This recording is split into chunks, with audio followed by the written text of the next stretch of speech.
Hey, y'all. On today's episode, we have Impact alumni Shaun Peterson, who also runs our operations. He shares his story of addiction and recovery, and we talk a lot about the hospitality industry and the restaurant industry and his experience there. So tune in. Thanks. Welcome to Impacting Recovery Uncensored. I'm your host, Sarah Pritchard. This is a podcast where we dive deep into the real, uncensored truths about addiction, recovery, and everything in between.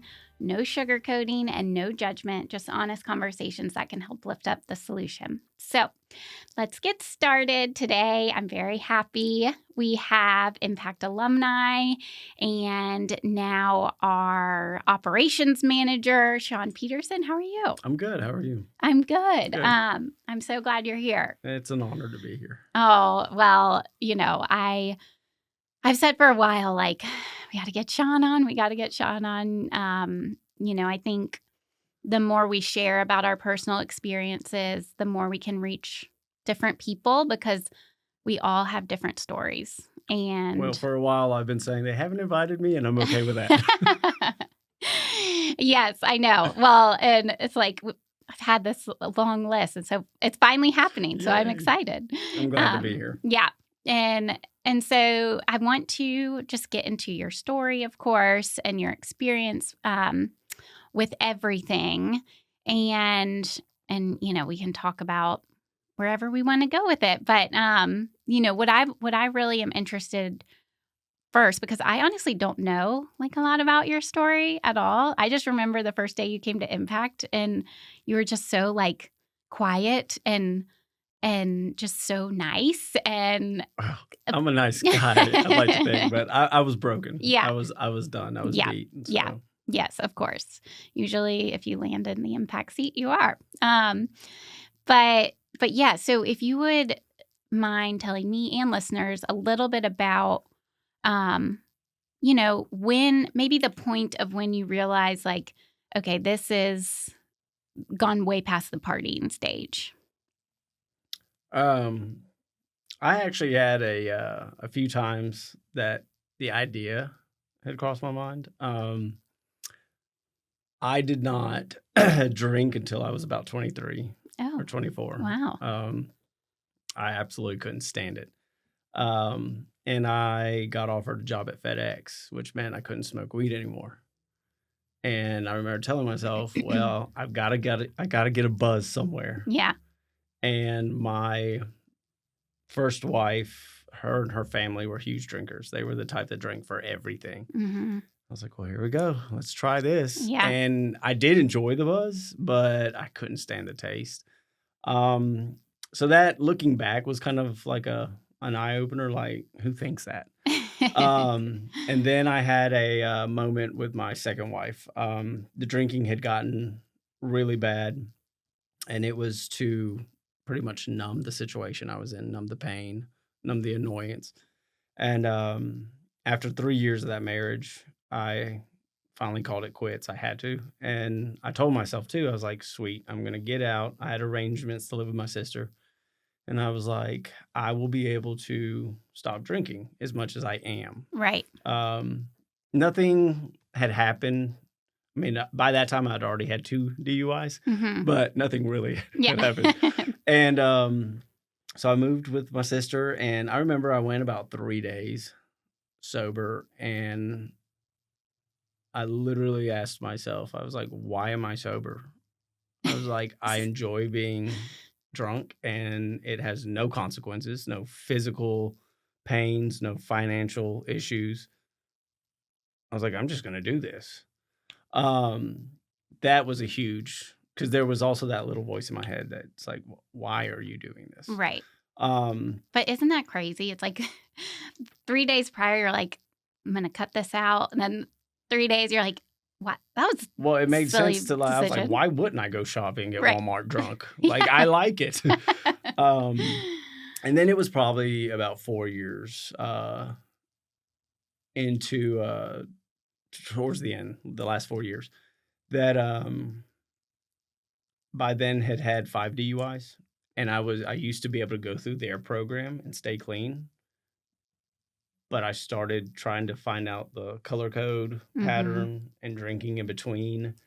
And I actually remember waking up one morning because I had a drug test coming up and I was going to fail. And I was Yeah. like, I can't believe I'm here. Like, jail is riding on that. And I was like, I'm Yeah. done. Yeah. I'm sorry. That's when I had a moment of I've got a huge problem. Mm-hmm. But it was actually my 6th DUI that I accepted that this was my life. This is who I am. Yeah. So, And so during that time, were you in the restaurant industry at that point? Were you yes. cooking and Yep. okay. The And whole time. Okay, the whole time. And I want to talk about this just because I saw something the other day about, I'm going to read this right here, but it's about the hospitality industry, including like other accommodations and food services, has some of the highest rates of substance use disorder. Believe it. And like roughly 1 in 5 employees report illicit drug use in the past month. And so, and I mean, I never got into that world. I don't know how, honestly, because I feel like that I would have like gravitated toward that. But yeah, it just seems like because of the environment and the hours and the other people working, like that's kind of a part of it. Am I on the right track there? You are. And it's more so from my experience, and I've been in the restaurant business roughly since I was about 10 years old. Okay. Cocaine was huge because you need that upper. Right. And I can remember actually during culinary school, cocaine kind of faded out, and it was Adderall. Mm-hmm. Everybody was dealing Adderall. It was insane. I was like, what happened to good old cocaine? And then eventually you kind of saw Adderall drop down again. But drugs, alcohol, and honestly, everybody's sleeping with everybody. Mm-hmm. I mean, I'm not gonna lie or sugarcoat it. It's there. Yeah. And I mean, you can't be a sober person doing that kind of right. lifestyle anyway. So Yeah. Yeah. And so when you were in that lifestyle of all the substances and you were cooking at this point, right? You said you went to culinary school. When was that? That was in 2002 to 2004. Okay. It was a 2-year program. And so what was your plan when you got out of there? Well, while I was in there, I was working. I got hooked up with a chef in Mount Laurel, and I got into the fine dining. That's what I thought I wanted to do, at least for the experience. And it was actually in there where I was dealing with people coming in with money. That's where I was really introduced to cocaine. But my goal was to start a career and stay in the restaurant business. I had no intentions of stopping like drinking or using, so it was right up my alley. In fact, most places I looked for in a job, I kind of felt out the chef to make sure either he had a problem, or he was okay with it because he just like, this is the restaurant business. So right. I made some decisions where I worked based on what I could get away with, and I knew it'd be okay. Interesting. Yeah.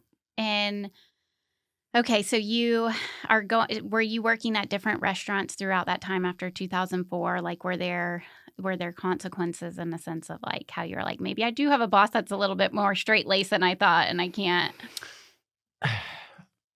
I did have a boss. The restaurant I worked at had a sister restaurant. One was in Homewood, one was in Mountain Brook, and all my managers, it was a guarantee 1 or 2 were going to come in throwing up from the night before, or doing something. I mean, one time in the middle of a shift, one of my managers was like, "Hey, I need you to go pick me up something," and I did a drug run right there in the middle of shift and just came right back. Yeah. Our boss, she knew what was going on, so we'd get a slap on the wrist. Yeah. But that's about it. Yeah. I mean, they can't fire you because then you would have nobody. Right. You know, I mean. Yeah. And so did you need alcohol in order to like work in that environment? Not at the beginning. In the last 4 years, absolutely. Yeah. If I didn't have it, My anxiety was so high. My shakes were so bad. I couldn't Yeah. even put red sauce in a souffle cup. Yeah. And then it made it worse when people were like, "What's wrong with you?" Right. And it just, tripled. But if I could get that one drink, Yeah. which luckily I had coworkers and a boss that had no issues, 10 minutes later, I was on my game. Yeah. But yeah, towards the end, I had to have it. And so with the, with that, like, did you, I guess after the 6 DUIs or the third or fourth or fifth or whatever, and this is what I love about alcoholism, because I never got arrested. But I love that for you. Yeah. But I am, just as bad, if not maybe worse than you in the drinking game. And so I love how this podcast allows us to share other stories, because for a long time, like, I sat next to somebody in treatment like you, and I'm like, well, I'm not like him. I never got arrested. It's like, well, Sarah, let's look at your life. You lived like half a mile from your work. Like, you didn't drive, like, you just got lucky, Right. And getting 5 DUIs doesn't make you an alcoholic. That's just some of the consequences from your drinking, I mean, think of all the times I didn't get caught. Right. You know? Yeah. And sorry, go ahead. What were you going to say? I was just going to say, my bad habit was I couldn't sit and drink. As soon as I got something in me, I had to hit a back road. Yeah. I had to drive. Yeah. I wanted to see the world. Yeah. Yeah. It's such a bad habit. I know. Well, it's so weird, because I've talked to many people that are like that. Even some that have gone through Impact, that I'm sure you know too. But yeah.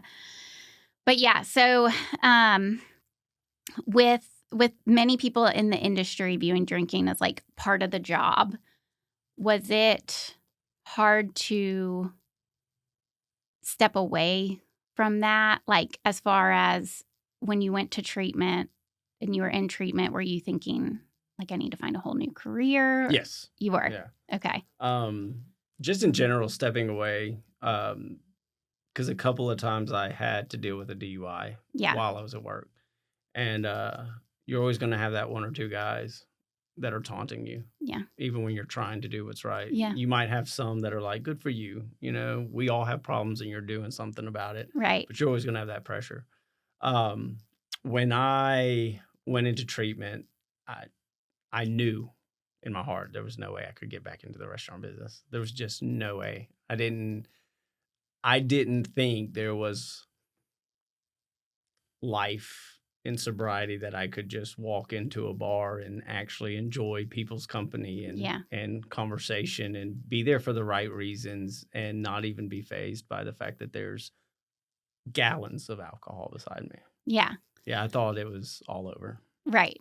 And that wasn't the case, though. No, 4 months into sobriety, I started part-time bartending. Yeah. And what was that like when you first walked in? Well, when I first got asked, in my heart, I knew I could do it. Yeah. But I went to a couple of coworkers that I trust their opinions and talked to them about it. And they asked why I was doing it, to make sure I didn't do it because I owed that person something. And said no. I was like, I've known them for 12 years. They helped me out at my lowest. They put up with a lot of crap from me. Yeah. And they need help. And I said, I'm going to get in and get out. I'm not going to stick around for the after drinks. I'm not going to mingle. I'm going to do what I said I'm going to do. I'm going to serve alcohol and I'm going to leave. Yeah. And so when I did it, it actually was easy. The president of the place that I went to, Impact, told me one day I'd be able to do that. I didn't believe him. But, and that's not to say when I poured a drink, I didn't look at it and think, I remember the good times. Yeah. I do, and I don't hate that. Right. I just know now that they would never be that way again. Yes. I'm not fooling myself. Well, and that's being restored to sanity, right? Yeah, it's the sanity part of it. Yeah. Because we're insane when it comes to the drink and the drug, because we think it'll be different when we pick up, and it's never different. I lived that life. Yeah. Yep. And so that's so cool that you can go into this place that you're like, absolutely not. I have to change my entire career, my entire passion. Everything is out the window, and then here you are, not in a cooking scenario, but literally behind the bar serving alcohol, and you're safe and protected. I was thinking about it the other day. The last treatment center I went before this one told me I even had to drive a different way to work Yeah. to avoid the gas stations I was used to. I had to leave the friends. They even talked about moving to a different county. And I'm like, at the time, that's scary. Yeah. Because I'm like, all this to stay sober, this is what it takes? Right. It absolutely doesn't. Yes. So. I know. And that's the thing. It's like, gosh, there's so much misinformation out there. And that's another reason why we're doing this. Because, yes, some of those things are important, maybe day 5 or 30, don't hang out with your drug dealer. That makes a lot of sense. But yeah, you got to get gas. Like you do. What if you can't move counties, and so I'm glad you brought that up, because I think a lot of people also do move, or they drive the other way home from work, and or they think that their family needs to totally change their whole life. Yeah, it just doesn't have to be that way. No. I even cook with the same wine I used to drink. Yeah. From time to time. Yeah. So. That's just amazing. And how was your family through all this, like being in the restaurant industry as well? And because you said you started when you were 10 years old. Yeah, my dad owned restaurants. Okay. Something like 20 of them for 40 years. Yeah. And so I was really the only one that got into it. Yeah. My siblings worked a little bit just for money purposes. Mm-hmm. It drew me in. I loved it. The whole idea, front of the house, back of the house. Yeah. They thought I was crazy for it, but I did love it. Yeah. And so with your family, I would assume they all, or many of them, drink socially, or no? No. Oh, no. Not really. Okay. In high school, they all had their fun. Yeah. But it was one of those cases when graduation came from high school, and even during college and outside of college, they just kind of were like, it's time to put that to the side. Yeah. And I just didn't understand it. Yeah.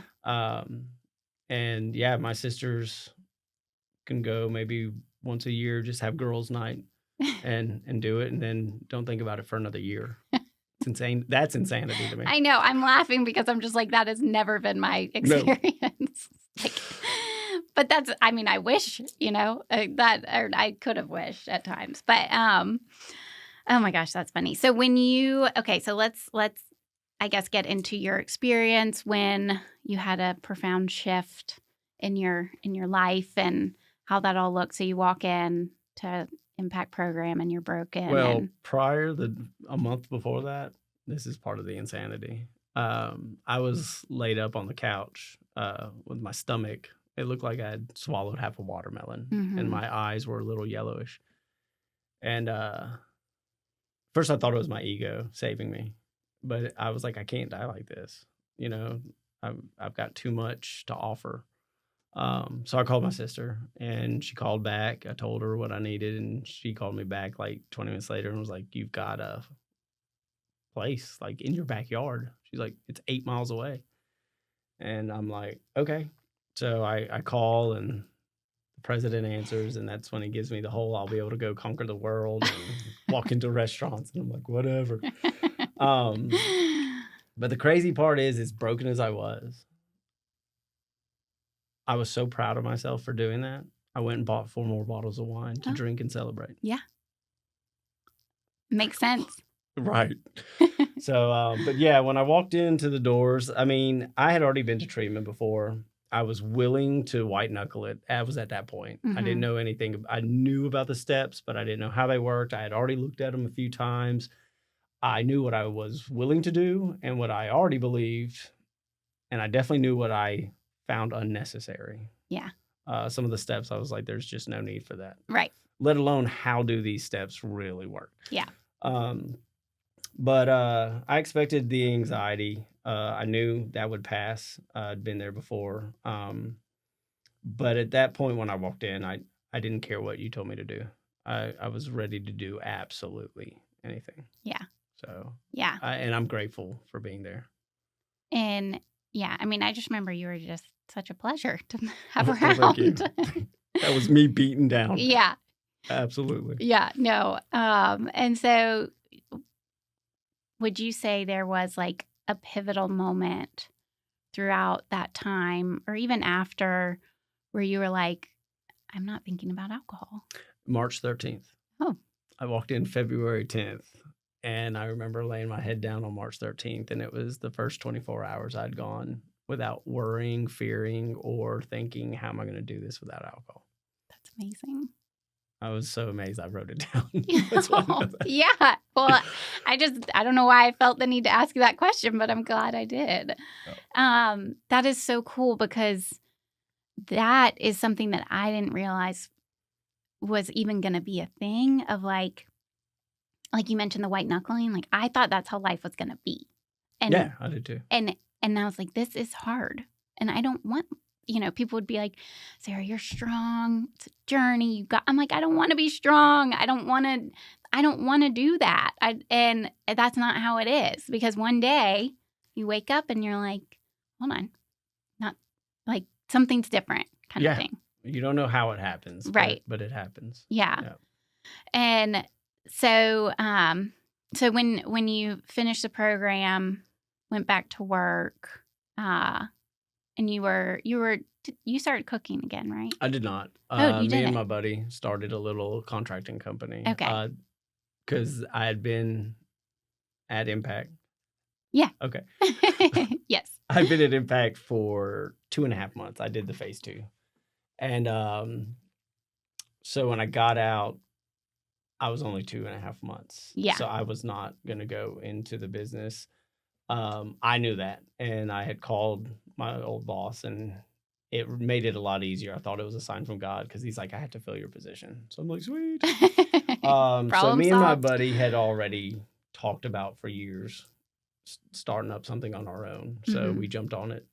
And so I did that for 2 months before I got the call to come to Impact. So, and then it was right after that I went to Making Amends, and he asked me to part-time bartend. Okay. Yeah.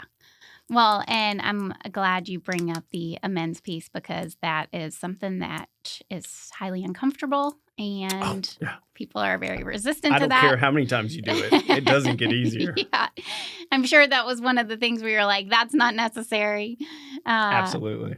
But I mean, from my own experience going through the process and having an experience around 1, 2, 3, I became willing to continue that. Oh, yeah. You know? I mean, there was never a point where I got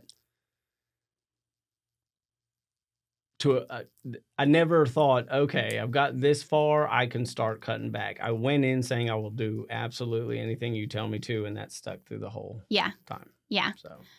So what do you think, might be a hard answer, or hard question. What do you think the greatest gift of sobriety and recovery has been? There's a lot of. Well, you can name them all. There's a lot of gifts. I think one of the biggest ones for me is I don't have to carry the weight anymore.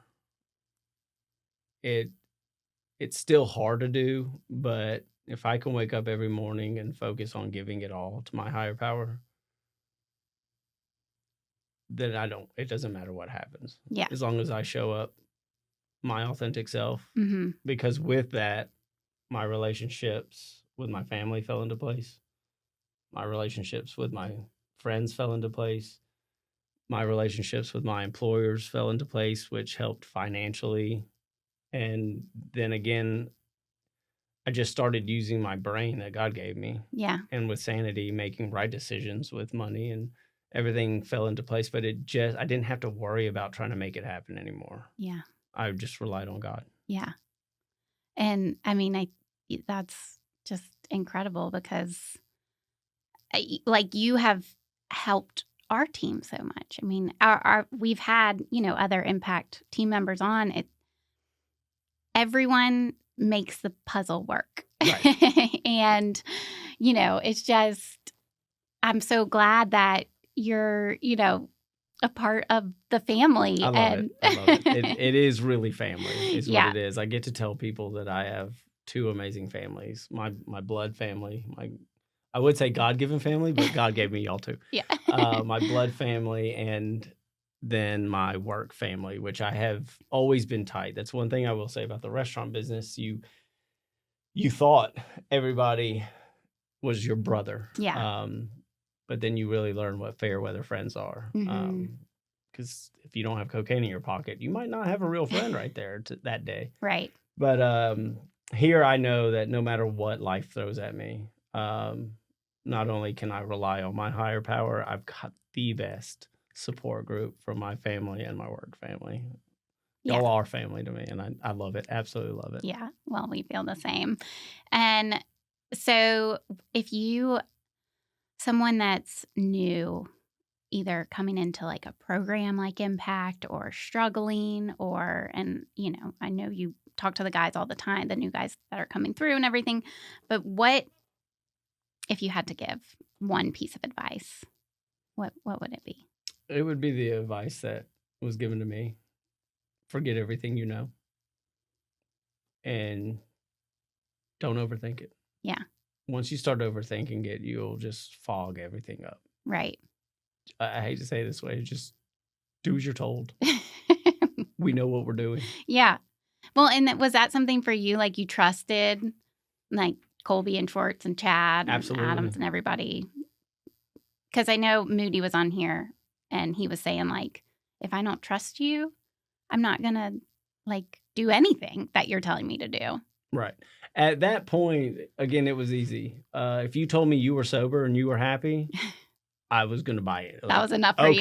Yeah. Sure. You show me what to do and I'll trust you. Right. Until it doesn't work. Yeah. And then at that point, I'll probably just go to somebody else and be like, please help me. Yeah. Because it had to work. Otherwise, I was going to die. Yeah. Yeah. And that's the surrendered place which I also believe is God-given, because you're a very smart person and it's wrong to drink and drive and consequences happen from that and you had those consequences. Your intention was not to get another one. Your intention was not to, right. We're smart people. We know the difference between right and wrong. But for whatever reason, you had to have your own personal journey through that to get to the place of brokenness and to get to the place of surrender to where you're like, if you're not drinking and happy, I'm following you. Because a lot of people don't, we see it. Like they're not there yet. And it's really sad because you just want to shake them. It is. Yeah. It's frustrating. It's sad. And, sometimes you're like, what can I do? But yeah, if they're not there, you can't. I heard one of my coworkers, I don't know if I can say his name, but I'll give Colby a shout out. We can't create hopelessness. We can't create desperateness. They have to have that. Yeah. Yeah. We have the answer, but if you're not willing to take what we tell you, and it seems like a lot. It's funny. I was thinking like someone gives me $12 and I'm like, this is all, but you give me 12 steps and I'm like, what the? It's so worth it. Yeah. Just if you're struggling, just let go. Yeah. Yeah. And did you ever think that your addiction and your alcoholism was actually going to be this thing that was going to help serve other people? Not to the extent. I had heard there was a guy at IOP I went to. I went to this IOP 4 times. And it was insurance-based, so he couldn't really teach anything about the steps. But he believed in them, and he was 25 years clean at the time because of the steps. Mm-hmm. And he kept talking that way. And I was like, yeah, that's your story. Mine's going to be different. But that's, again, me thinking I'm unique and different. But did I ever think it would be to this extent? No, and I absolutely love it. No regrets to my past. Yeah. Glad I'm alive. Right. Glad I didn't kill anybody. Yes. But no regrets. Yeah. And what does that look like for you? Like helping somebody that is it work? Is it outside of work? Is it both? Me helping somebody? Mm-hmm. Oh, absolutely. Yeah. Absolutely. And I've got to. Yes. Yeah. I shouldn't say I have to. I want to. Yeah. And it helps me grow and also dealing with people that are early in it just is a constant reminder of where I was and where I could be Mm-hmm. if I tried to get control again. Yeah. Yeah. And I mean, that's the thing why I think what's very unique about our whole team, our whole recovery team, is that we not only, of course, are trying to help the people that come through, but also help in the recovery communities and to be able to provide like an asset to them because of what we've been through. And, we're all on the same page with that in a sense of like being of service and really trying to help others, not just through work. And that's a big deal because, we're alcoholics, we're self-centered. We need to be useful. We need to be helpful. Absolutely. Have to have a purpose. Yeah. And so like when you said I have to, I'm like, yeah, I get that. But we get to, and it's amazing and I love it. But at the same time, it wakes our spirit up and it allows us to have this amazing effect produced. And it's got to be better than the drugs and alcohol. Otherwise, no one would be sober. Right. Absolutely. And so yeah, I'm glad you mentioned that. I guess if someone is listening that's struggling with addiction but afraid to leave the lifestyle of going back to the hospitality industry or, really any industry they're in, because I know, we had alumni Tom on recently. He's talking about the sales industry and golf, and there's lots of different industries where there's partying going on.